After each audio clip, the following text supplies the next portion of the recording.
Bom, gente, tudo bom? Bom dia. Hoje a gente vai trabalhar sobre o renascimento cultural, capítulo 3 do teu cadernão, tá?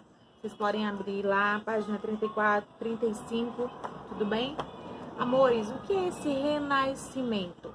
Vamos trabalhar justamente com essa ideia. Lembre-se que o período medieval ficou conhecido como Idade das Trevas, certo? Né? Por conta durante 1000 anos, a Igreja Católica governou a Idade Média de uma maneira centralizadora, né? Utilizando os recursos bíblicos, né? Divinos, e a sua facilidade em manipular, né? População que era extremamente religiosa, utilizou isso para tomar esse poder, né? Ele tinha um poder até muito mais forte que o poder do rei, que era simbólico. Vocês sabem disso, a gente já trabalhou, tá bom? E quando a gente trabalha o Renascimento, a gente fala de um movimento onde alguns artistas estudiosos, né, começam a tentar reviver a cultura greco-romana, a cultura clássica, lá da Grécia, lá de Roma, né? Onde ocorre a exaltação do corpo do homem, onde ocorre a exaltação do homem, né? Essa ideia de o homem no centro do universo. Vocês sabem que no período medieval, o que acontecia era o teocentrismo, Deus no centro de tudo. Tudo era da vontade de Deus, né? A Igreja Católica era a poderosa senhora feudal, tinha o poder dado por Deus e por isso controlava a sociedade, né? Só que com o Renascimento, isso vai cair por terra. O que vai acontecer é a exaltação do homem como centro de tudo, né? Os renascentistas, eles diziam que o homem era a principal criação desse Deus. E a partir do momento que ele foi criado, Deus deu a ele o livre-arbítrio e deu o conhecimento para que ele pudesse ser dono de si. Isso é chamado de antropocentrismo, o homem no centro de tudo, tá? Essa ideia vai começar a se acender de uma maneira muito forte por conta de uma grande crise que vai ocorrer na Igreja Católica, que a gente vai estudar sobre a Reforma Protestante, tá? Próximo capítulo. E a Igreja Católica, ela vai se estremecer, né? Ela vai ser extremamente criticada e vai abrir espaço para que esses estudiosos comecem a trazer essa ideia de humanismo, de homem no centro de tudo, para que a população, a sociedade venha seguir isso, né? Tirar essa ideia de religiosidade, tirar essa ideia de igreja dominando a mente, a cabeça, para que o conhecimento e a ciência passe a governar de fato, né? Vocês sabem muito bem que esse período de renascimento, ele inicia no século XIV, vai mais ou menos até o século XVI, tá? Final do século XIV, vocês sabem que ocorre a crise do século XIV, vai ocorrer o quê? O fortalecimento do poder monárquico e o surgimento da Idade Moderna, tá? E essa Idade Moderna é justamente o que o Renascimento vai trazer. É uma idade totalmente nova. A Idade Média, ela vai ser, vamos dizer que menosprezada. O que os renascentistas querem? Exaltar a cultura greco-romana, a cultura lá de Esparta, de Atenas, de Roma, e eles querem o quê? Exaltar o seu próprio período moderno, e esquecer a Idade Média, tá bom?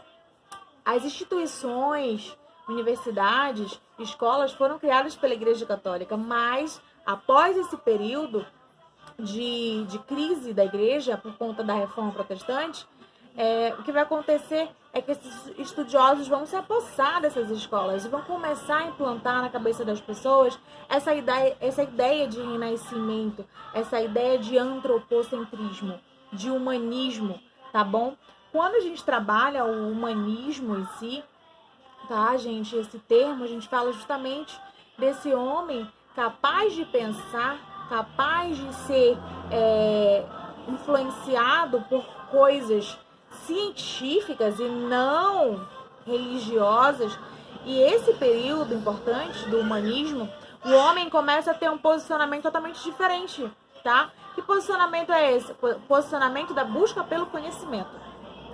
Dentro do humanismo, a busca pelo conhecimento de diversas áreas vai fazer com que esse homem venha achar que, não, peraí, eu sou dono de si, eu posso chegar em qualquer lugar, eu posso ter conhecimento acerca de tudo. Por quê? Porque eu fui criado para isso. Entendeu? Essa ideia de individualismo é muito pregado nesse período, tá? Em que cada um pode ter o quê? Um conhecimento. Só basta buscar esse conhecimento para a evolução individual, entendeu? Então, as práticas renascentistas são muito fortes com relação a isso, tá bom? O Renascimento, ele vai surgir na Itália, tá? Ele vai ter as suas primeiras criações na Itália, tudo bem? Aqui na página 35 fala sobre transformações sociais e uma nova mentalidade. Aí fala transformações na economia. Simplesmente, declínio da Idade Média, né, do feudalismo, para o surgimento do quê? De uma política renascentista comercial, né?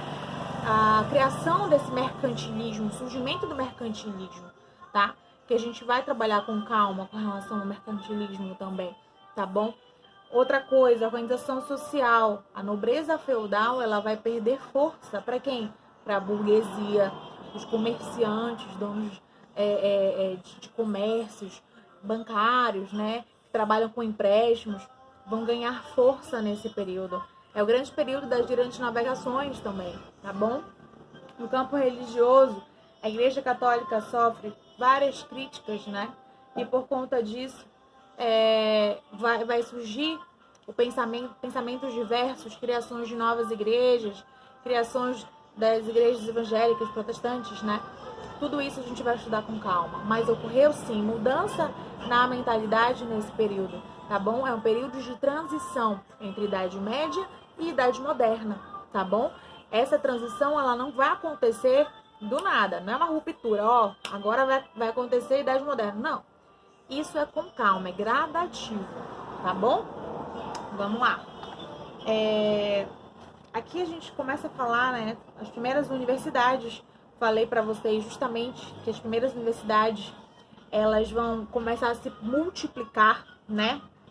A ideia desse conhecimento por parte, né, dos estudiosos, conhecimento científico, e isso vai se proliferar de uma maneira muito grande na Idade Média, em países Itália, França, Inglaterra, tá bom? E a gente vai começar a trabalhar dentro do Renascimento, gente, muitas pessoas importantes, tá? E a gente vai falar hoje apenas sobre a Itália, por enquanto, né?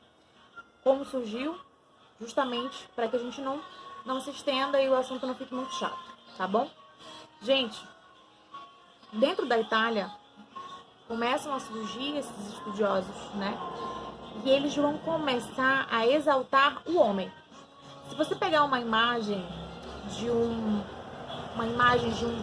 desenho, um quadro pintado na Idade Média, você vai ver aquelas pessoas com roupas muito grandes, as mulheres com roupão, né, blusão, aquela ideia daqueles vestidões, a ideia de santidade daquela mulher perfeita, né? E isso tudo no Renascimento não vai acontecer. O que vai acontecer? A exaltação do corpo. Você vai ver criações de artistas onde o homem está totalmente nu, né? Onde o corpo vai ser exaltado mais do que tudo. A beleza do físico, tá? Vai ser exaltada. Então existe uma diferença muito grande. E nesse período aqui, na Itália, vão surgir os chamados mercenários, tá? Esses mercenas, eles vão ser chamados por muitas vezes por próprios padres da igreja. Por quê? Não entendi, professora. São pessoas, artistas que são pagos para pintar um quadro da forma como você quer, né? e que vai o quê? Te exaltar como pessoa. Então, muitas vezes os mecenas foram chamados por padres, onde pintavam um quadro de um papa, por exemplo, né, um membro da igreja, aonde no céu, perto de Deus. A ideia de quê? De santidade. Entendeu? Assim como surgiu muitos artistas que vão pintar vários quadros diversos, justamente mostrando esse humanismo, esse antropocentrismo, tá? E nesse período, a igreja ela tá meio desnorteada por conta da crise, mas mesmo assim ela não vai frear, né? Ela vai precisar, ainda assim, iniciar movimentos que vão tentar acabar, né, com essa ideia de renascimento, de antropocentrismo. Então a igreja ela não vai se aquietar e ainda assim ela é importante dentro do cenário da Idade Moderna, tá? Mas aí vocês vão entender na próxima aula, tá bom? Gente, um beijo. A gente vai trabalhar melhor sobre renascimento, tá? Tchau!